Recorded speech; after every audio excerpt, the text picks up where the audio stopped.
आज थोड़ा ट्रैफिक में फंस गए थे ना, तो थोड़ा लेट आए तो हम पूरे पत्र नहीं पढ़ पाए, इसलिए अभी 2 ही पत्र पढ़े हैं, तो 2 ही तुम्हारे सामने प्रस्तुत।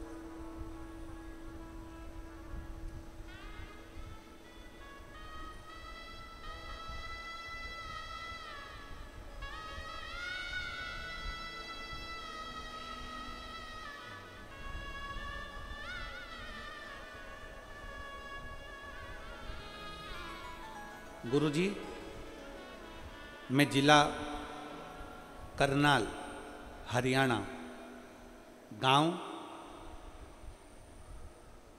एलईडी पर आप लोग पढ़ सकते हैं पत्र को। गुरुजी, मैं जिला करनाल, हरियाणा, गांव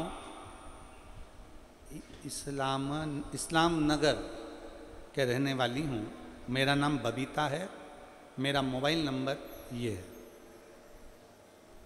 बबीता जी कहीं बैठी हों तो हाथ हिलाइएगा, और अगर कहीं बैठी हों हाथ हिलाओ जरा, एक बार दिख जाओगे। हाँ ठीक है, दिख गए। आ जाइए, एक बेलपत्र ले जाइए, और पति आए हों तो उनको भी ले आइए, वो भी बेलपत्र ले जाइए। आ जाइए। मैं जिला करनाल, हरियाणा, गांव इस्लाम नगर के रहने वाली हूँ। मेरा नाम बबीता है। मेरा मोबाइल नंबर ये है गुरुजी। मेरे पति के मुंह में एक बड़ा सा छाला हो गया था। इस छाले के मेरे पति ने बहुत दवाई खाई, मुंह का छाला बिल्कुल ठीक नहीं हुआ। कई बड़े बड़े डॉक्टरों को दिखा दिया, पर छाला ठीक नहीं हुआ। अब तो छाला इतना तकलीफ देने लगा कि भोजन करने में भी दिक्कत आने लगी। तब हम लोग और चिंता में पड़ गए और सरकारी हॉस्पिटल गए। वहाँ पर जाकर जांच कराए। डॉक्टर ने कहा कि इनको कोई बड़े हॉस्पिटल में लेकर जाओ। हमने हॉस्पिटल में लेकर गए बड़े, तो वहाँ के डॉक्टर ने कहा कि इनका मांस का थोड़ा सा टुकड़ा काटा जाएगा और काट कर उसको टेस्ट करा जाएगा, उसको भेजा जाएगा। उस टुकड़े की जांच होगी। डॉक्टर ने कहा कि तुम्हारे पति को बड़ी बीमारी के चांस हैं। अब हम लोग ये सुनकर घबरा गए। क्या करते? पहली बार आपकी कथा सुनी थी गुरुदेव, और काम में इतने व्यस्त रहते थे कि आपकी कथा हम पूरी सुन नहीं पाते थे।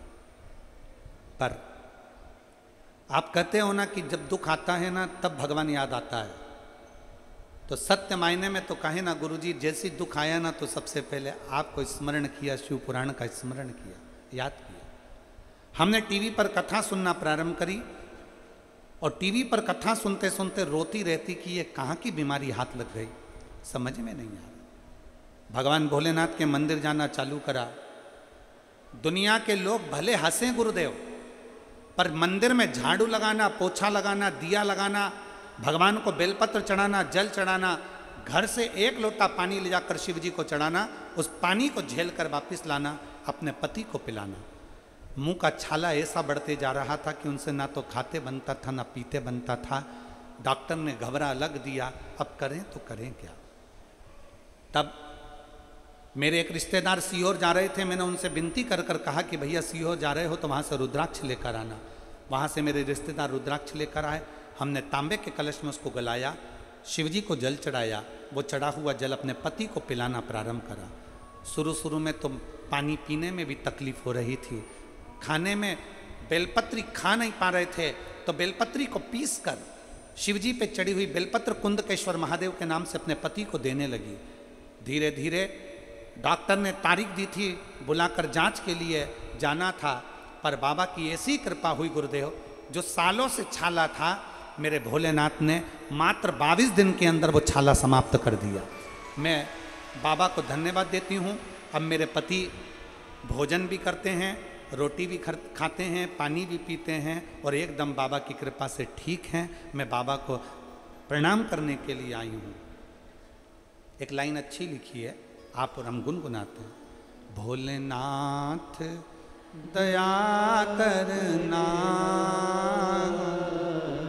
मैं तेरे भरोसे हूँ, मेरे बाबा